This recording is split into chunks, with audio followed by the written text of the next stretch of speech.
أمرار خططتين زعلت لنا يو حديث زين عن فصامتاتن إننا قريبنا لنا كتكاتلو بخبرنا عدل ኤርትራ ምስ ሕቡራት ሃገራት ዝተኸተመ ናይ ልምዓታዊ ምትሕብባር ወታዊ ለውጢ ከም ዘምጽእ ውድብ ሕቡራት ሃገራት ሓቢሩ ኣብ መላእ ሃገር ዝርከባ ኣብያተ ቤት ትምህርትን ኮማትን ክሳብ 580 ዝኾና ሓምለዋይ ክለብ ተመስሪተን ኣብ ምውሃድ እዚ ፕሮጀክት ምስ ሚኒስትሪ ሕርሻን ካልኦት መሻርክቲ ኣካላትን ከም ዝሰርሓ ተገሊጹ ክሳብ ሕጂ ድማ ኣስታት 25 ሚልዮን ኣግራብ ከም ዝተተኸሉ ኣቶ እስጢፋኖስ በይን ወሲኹ የረድእ ስለ ዝኾነ ድሩትነት ዓይነት ዝትከሉ ኣግራብ ገዲፍካ ህዝቢ ኣብ ከባቢኡ ብምልማዕ ዝሰመዮ ሰፊሕ ወፍታት ኣካይዱ ብኣማኢታ ሽሓት ዝቁጸሩ ኣግራብ ተተኺሉ ዑደት ዝናብን ምኽዛን ማይን ኣቀላጢፉ ስነ ህይወታዊ ትሕዝቶ ኣሰሲኑ ገለገሊ እውን ተቆሪጹ ንዝተፈላለየ መዓላ ውዒሉ ዓድታት ሸይጠን ከም ሓይሊ ኤሌክትሪክን ማይን ዝኣምሰለ ዘድልይዎን ማሕበራዊ ኣገልግሎት ተእትዋ በቂዐን ይርከባ ብመሰረት ውዕል ሕቡራት ሃገራት ሽቶ SDG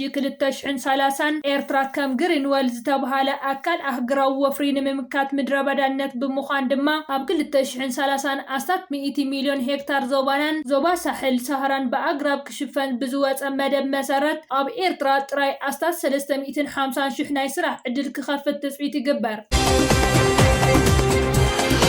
ባንኪ ልምዓት ኣፍሪቃ ንኤርትራ ልዕሊ 58 ሚልዮን ዶላር ሓገዝ ከም ዘፍቀደ ተገሊጹ ባንኪ ልምዓት ኣፍሪቃ ንኤርትራ ንዝተወለደ ፕሮጀክት ሰዓት ዝውዕል 58.4 ሚልዮን ዶላር ዝግመት ደገፍ ከም ዘፍቀደ ፍሊጡ እዚ ፕሮጀክት እዚ ኣብ ኤርትራ ተሓዳሲ ሰዓት ንምስፋሕ ድሕነት ሰዓት ንምርጋጽን ቁጠባዊ ዕብየት ንምምጻእን ዝዓለመ እዩ እዚ ዝተወለደ ፕሮጀክት ሰዓት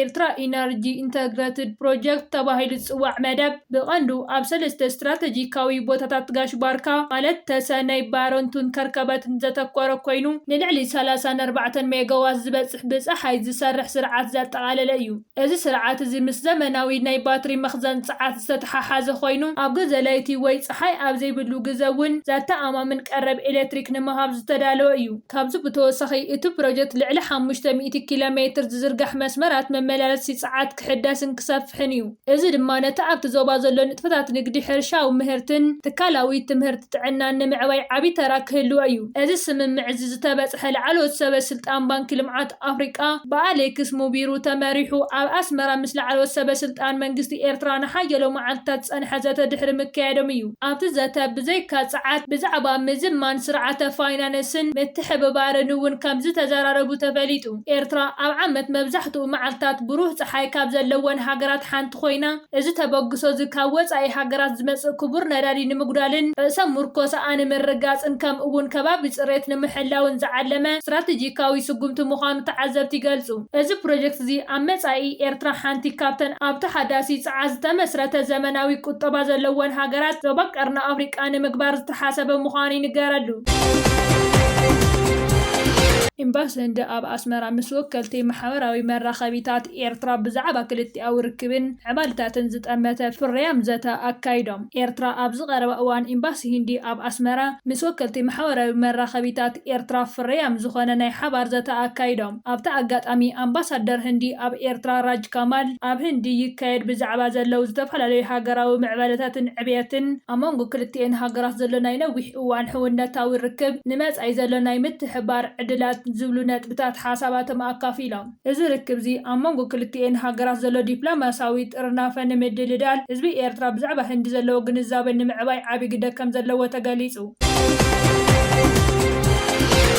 ኤርትራውያን ሰብ ሃብቲ ኣብ ካምቢንዳ ክዋፈሩ ድሌት ከም ዘርእዩ ተገሊጹ ኣብ አንጎላ 25 ሰነ 2026 ኣብ ከተማ ካምቢዳ ኣብ ዝተኻየደ ወግዓዊ ርክብ ቆንስል ጀነራል ኤርትራ ኣብ አንጎላ ኣቶ ደሳለ በርሀ ምስ ኣመሓዳሪት ግዝኣት ካምቢዳ ወይዘሮ ሱዛና ኣብረው ተራኺቦም ተመያይጦም ኣብዚ ኣብ ቤት ጽሕፈት መንግስቲ ግዝኣት ካምቢዳ ዝተኻየደ ርክብ እቲ ዲፕሎማሰኛ ኤርትራውያን ሰብ ሃብቲ ኣብቲ ዞባ ዘሎ ሃብታም ቁጠባ ዕድላት ተረዲኦም ብፍላይ ኣብ ዓውዲ ኢንዱስትሪን መጓዓዝያን ንምውፋር ዓብይ ድሌት ከም ዘለዎ ገሊጹ ኣመሓዳሪት ሱዛና ኣብረ ብወገና ነቲ ኤርትራውያን ሰብ ሃብቲ ዘርእይዎ ተበግሶ ብምምጓስ መንግስቲ ግዝኣት ካምቢዳ ንውልቀ ኣውፈርቲ ማዕጽኡ ክፉት ምዃኑ ኣረጋጊጹ እዚ ወፍሪ እዚ ድማ ቁጠባ ዕብየት ንምምጻእ ዕድል ስራሕ ንምፍጣር ከም እውን ናብራ ህዝቢ እቲ ዞባ ንምምሕያሽ ዓብይ ተራ ከም ዘለዎ ገሊጻ እዚ ርክብ እዚ ኣብ መንጎ ኤርትራን አንጎላን ዘሎ ቁጠባዊ ምትሕብባር ንምድንፋዕ ሓድሽ ምዕራፍ ዝኸፍት ምዃኑ ተመልኪቱላ ዝኸበርኩም تعزلتنا نحجي زبلنا يوم زينات أبز زازينا لنا أبزل لكم موسنا جزء إن داتمننا أبزل الفيديوهات كبت حكم سابسكرايب ليقبركم سابسكرايب تقدروا بخبرنا عدل